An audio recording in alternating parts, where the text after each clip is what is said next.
선한 사람 TV를 애청하고 계시는 국내외에 계시는 성도 여러분, 추운 겨울에 모두 안녕하십니까? 저는 일주일에 2번 성화에 대한 말씀을 드리고 있습니다. 기독교인으로서 묵과할 수 없는 중요한 교리이기도 합니다. 이 세계사에 있어서 기독교의 3대 교파가 있습니다. 그것은 천주교, 동방정교회, 개신교, 세 교파를 말할 수 있고, 개신교회 안에 8교파가 있습니다. 거기에는 루터파, 장로교회, 성공회, 침례교회, 감리교회, 성결교회, 오순절교회, 구세군 그렇습니다. 이러한 세계적인 기독교 3대 교파와 또한 개신교 안에 8개 교파가 나누어져 있습니다. 이 모든 그리스도를 중심한 교회들이 진리의 말씀을 성화, 즉 품성, 생활화한다면 이 세계는 소천국을 이룰 수 있을 것입니다. 오늘 기독교인 된 저희들이 이러한 삶을 살지 못하고 있기 때문에 문제가 되고 있습니다. 니체가 하나님은 죽었다라고 말을 했다고들 많이 이야기를 합니다. 그러나 루터의 어느 서신에도 하나님이 죽었다라고 하는 말을 찾을 수 없습니다. 교회가, 신자가 하나님을 죽였다라고 하는 말은 했습니다. 그의 말에 의하여서 우리가 깨닫는 바가 많이 있다고 생각합니다. 오늘은 성화자의 승리라는 주제입니다. 이 성화는 품성, 인성, 성품, 품격 등 여러 가지로 표현하고 있습니다. 이 영상을 애청하고 계시는 성도님들께서 성화의 삶을 살고 계시는가라고 하는 문제입니다. 우리가 승리자가 되기 위해서는 3가지 단계를 실천해야 승리할 수 있습니다. 그 첫째가 성화자의 승리는 기도입니다. 우리는 삼위일체의 하나님을 절대적으로 믿으며 기독교는 승리의 역사와 함께 하고 있습니다. 세상상 모든 일이 성령의 도우심 없이 성취되는 것은 없습니다. 그러므로 신자들도 성령의 인도함 없이 신앙생활을 잘 한다는 것은 불가능합니다. 구약의 아브라함을 위시하여 사무엘까지, 그리고 초대교회 바울을 위시하여 순교자들까지 성령 충만으로 아름다운 신앙의 금자탑을 쌓았습니다. 성경의 기록도 성령의 감동으로 기록되었고, 주변의 불신앙의 5대 강국, 즉 아수르, 바벨론, 페르시아, 헬라, 로마의 정치적인 탄압과 순교를 감당하고 믿음의 승리 역시 성령의 역사였습니다. 일제강점기와 공산주의자들의 침략과 교회 박멸 운동에도 맞서서 싸워 승리한 것도 성령의 역사였습니다. 성도가 성령의 충만과 인도함을 받지 아니하면 넘어지고 나아가 죄악 속으로 빠질 수밖에 없습니다. 그리스도인은 무엇보다 성령의 임재를 사모해야 합니다. 아침에 일어나서 성령님 감사합니다. 잠자는 중에도 함께해 주심을 감사드리며 오늘 하루도 동행해 주소서 하고 인사를 제일 먼저 해야 합니다. 밤에 잠자리에 들어 기도할 때도 오늘 종일 성령님이 함께해 주셔서 무고히 지내고 잠자리에 들게 해주신 것을 감사드립니다. 사건이 있을 때도, 사람을 만나러 갈 때도, 여행 중에도 늘 성령님께 기도하는 삶을 살아야 합니다. 성령의 임재를 바라는 것은 나를 포기하고 성령의 도우심으로 살겠다는 결단입니다. 나아가 나를 포기하고 하나님을 높이고 진리와 정의를 위하여 살겠다는 기도입니다. 성령님을 구하는 훈련은 하루아침에 되는 것은 아닙니다. 우리가 기도하지 않으면 성령님의 도우심을 받을 수 없고 나를 이길 수 없습니다. 세상을 살면서 낙심하지 않는 이유도 성령님께서 나와 함께 하심을 믿기 때문입니다.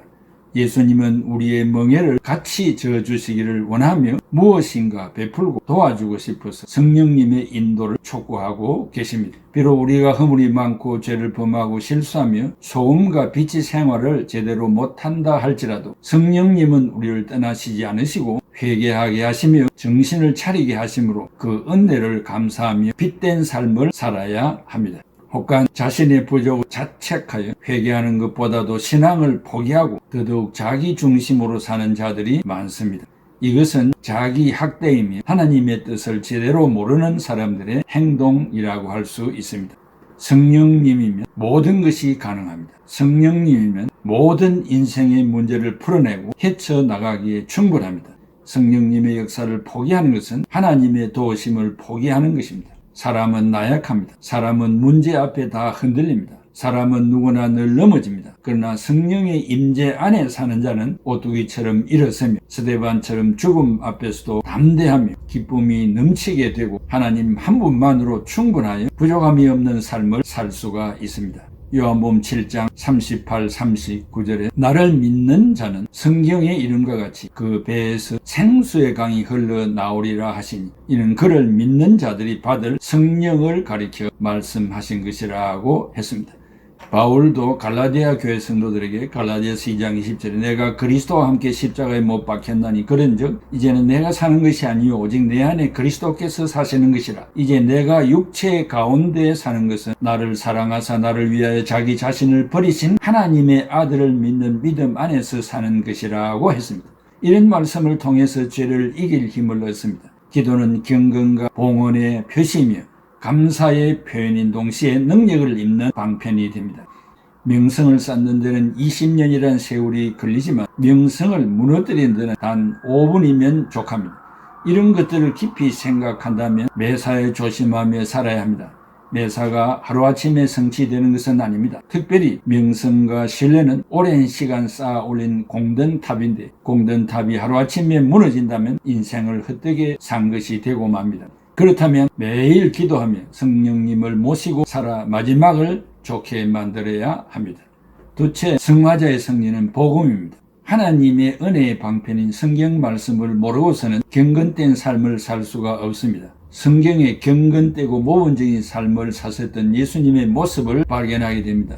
성령님도 우리가 믿는 말씀을 통하여 역사하실 때 모범적인 모습을 보일 수 있습니다. 요한복음 17장 17절에 그들을 진리로 거룩하게 하옵소서. 아버지의 말씀은 진리니이다 했습니다. 베드로전서 2장 2절에 갓난 아이들같이 순전하고 신령한 젖을 사모하라. 이는 그로 말미암아 너희로 구원에 이르도록 자라게 하려 함이라고 했습니다.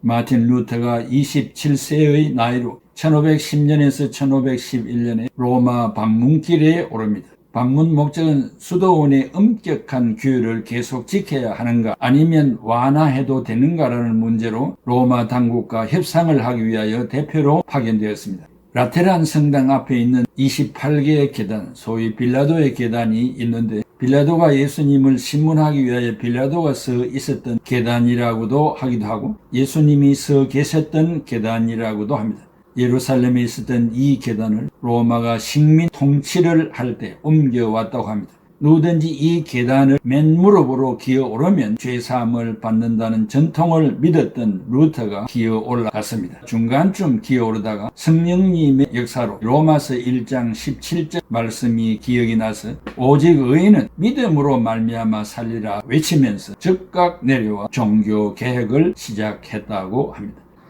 유명한 성경학자 리차드 박스터 목사는 이런 말을 했습니다. 성급한 사람이 조용히 앉아서 욥과 교제하라. 완고한 사람아 베드로와 모세의 기사를 자세히 읽어라. 유약한 사람아 엘리야를 만나라. 마음에 노래가 없는 사람아 다윗에게 들으라. 정치자가 된 사람아 다니엘서를 읽어라. 실망과 암흑에 빠진 사람아 이사야서를 읽어라. 마음이 차가워진 사람아 사랑의 사도 요한을 가까이 하라. 신앙이 연약한 사람아 바울을 주의해서 보라. 안일한 자리에 있는 사람아 야고보서를 잊지 말라. 소망을 잃은 사람아 계시록에서 약속의 땅을 기업으로 받으라 라고 했습니다. 성화자의 승리는 복음으로만 사는 것을 강조하고 있습니다. 셋째는 성화자의 승리는 예배입니다. 요한복음 4장 23, 24절 아버지께 참으로 예배하는 자들은 신령과 진정으로 예배할 때가 오나니 곧 이때라. 아버지께서는 이렇게 자기에게 예배하는 자들을 찾으시나니라. 하나님은 영이시니 예배하는 자가 영과 진리로 예배할지니라고 했습니다.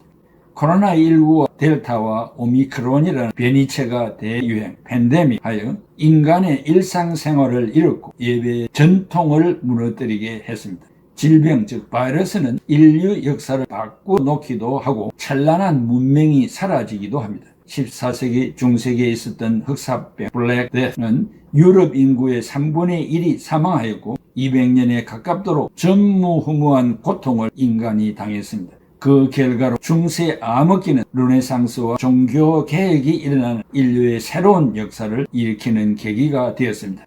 21세기 최첨단의 기술과 의료의 고성능 의료 장비가 개발되었음에도 불구하고 코로나의 원인도 발견하지 못하고 있습니다. 나라마다 백신을 출품하여 전염 항체 제3차 접종을 하여도 돌파 감염되고 이제는 오미크론이 확산되고 있습니다. 특별히 코로나19로 인하여 예배가 정권에 의하여 비대면 예배라는 신조어가 생겨났습니다. 인류 역사상 하나님을 향한 예배를 교회가 아닌 비정상적인 집단에 의하여 지도를 받는 일은 없었습니다. 기독교 역사는 모여 예배를 집행하기 위하여 피 흘려 싸워왔습니다. 이런 것들이 다른 이름으로 표현되는데 신사참배 반대운동, 지하교회운동, 본색교회운동, 서구의 제1에서 4차 각성운동 등입니다. 갑자기 국가가 헌법 아래 있는 행정명령이라는 자치령으로 예배를 중단하라는 명령으로 예배의 자유를 탄압함으로 기독교와 국가 간의 갈등이 고조되고 있습니다. 히브리서 10장 25절 모이기를 피하는 어떤 사람들의 습관과 같이 하지 말고 오직 권하여 그날이 가까움을 볼수록 더욱 그리하자. 여기 모이기를 피하는 헬라말로 메 잉카 탈레이 포 에피시나고게 not forsaking the assembly together 라고 했습니다. 이 피한다는 말은 잉카 탈레이 포 forsaking인데 절개하던 일을 그만두는 상태, 포기하는 것, 저버리는 것을 말합니다. 물론 유대인과 이방인들과의 한 모임을 추구하는 것을 권장하는 말씀이지만 더 나아가 박해가 왔을 때 한 무리의 공동체가 흩어져서는 안 되므로 어떤 시련도 이겨야 할 것을 말하고 있습니다. 교회는 부름을 받은 단체라는 말입니다. 예배는 하나님의 얼굴을 대면하는 것이며 너와 내가 얼굴을 대면하여 하나님께 영광을 돌리는 모임입니다. 하나님께서 예루살렘 교회를 세우신 목적도 이곳저곳에서 한 장소로 모여서 제사를 드리도록 공동체를 만들어 주셨습니다. 그래서 예수님이 내가 교회를 세우리니 라고 했습니다. 하나님의 교회는 비상상황, extraordinary situation, 비상상황이 있을 수 없으며 특별히 말도 안 되는 온라인 예배라는 신조어도 묵과할 수가 없습니다. 중세기에 창궐했던 흑사병도 가족이 죽어나가고 이웃이 죽어나가는 판국에도 성경은 이렇게 말씀하고 있습니다. 마태복음 8장 22절에 예수께서 이르시되 죽은 자들이 그들의 죽은 자들을 장사하게 하고 너는 나를 따르라 하시니라. 영적으로 죽은 자들이 육체적으로 죽은 자를 장사하게 하라는 뜻입니다. 예수님이 직접 나를 따르라는 절호의 기회를 놓쳐서는 안 된다는 시간의 긴박성을 말하고 있습니다. 결단코 가족의 돌봄을 무시하는 처사는 아닙니다. 중세기에 창궐했던 흑사병의 위험 중에도 마틴 루터나 켈빈은 예배를 강행했습니다. 하나님을 예배하는 데는 이유가 없습니다. 예배를 통하여 하나님은 은혜를 주셔서 죄를 알게 하여 거룩으로 인도하십니다. 그리고 성례, 성찬과 세례를 통하여 많은 깨달음을 주셔서 믿음이 성장하게 합니다. 성화에는 두 가지 사역이 있는데 그 하나는 의의 일이 100% 하나님의 뜻이며 다른 하나는 죄에 대한 저항과 의에 대한 실천, 결단이 동반되는 것입니다. 결국 이 두 가지 사역이 연합하여 죄를 이길 수 있고 성화의 삶을 살아 승리자가 된다는 의미입니다. 사랑하는 성도 여러분, 우리는 다 성화자들입니다. 성화와 함께 더불어 사는 사람들입니다. 바꾸어 말하면 거룩한 삶을 사는 사람들입니다. 세상의 윤리, 도덕 그 이상의 하나님의 말씀의 명령에 절대 순복하면서 사는 사람들입니다. 이것을 어길 때는 인생의 슬픔과 가슴 아픔과 통해와 자복이 일어납니다. 또 그러한 순간을 통하여 다시 본래의 자리로 돌아가 결단하며 하나님의 뜻을 따라 살고자 결단하게 됩니다. 그것은 바로 성령의 역사입니다. 성령님과 더불어 우리가 살아갈 때 승리자가 될 수 있습니다. 그것은 오늘 말씀을 들은 그대로 실천하게 될 때 우리는 승리자가 되고 살아서도 존경받고 죽은 그 이유도 우리의 자손들, 우리 뒤를 따라온 후예들도 우리의 이름을 부르며 우리가 걸어갔던 길을 뒤따라 오려고 노력하는 모범자가 될 것입니다. 다시 한번 권고의 말씀을 드립니다. 매사에 성령님과 함께 더불어 사셔서 성령님을 근심시키는 일을 하지 않는 여러분들이 되시기를 바랍니다. 기도하겠습니다. 고마우신 아버지 하나님, 은혜와 사랑을 감사합니다. 죄와 허물로 죽었던 저희들을 구원하여 주신 그 이유는 하나님의 뜻을 이 땅에 살아 생전 실천하기를 원하시는 줄로 믿습니다. 너무 부족합니다. 아버지 하나님, 이 한 해 가보지 못한 길을 우리가 걸어가게 될 것인데 나 혼자는 넘어지고 쓰러집니다. 성령님이 동행하여 주셔서 마지막에 승리자가 될 수 있도록 인도해 주시기를 바라오고 예수 그리스도의 이름으로 기도하옵나이다. 아멘. 요나처럼 순종하고 곁길 같던 나의 모습 야곱처럼 간사하여 주님 말씀 배반해도 우리 주님 사랑으로 오래도록 참으시고 주님 예수 십자가로 죄인 구원하시었네. 삼손처럼 실패하고 눈물로서 보낸 세월 주님 제자 시몬처럼 우리 주를 배반해도 주님 예수 사랑으로 따스하게 품으시고 주님 예수 은총으로 못난 것을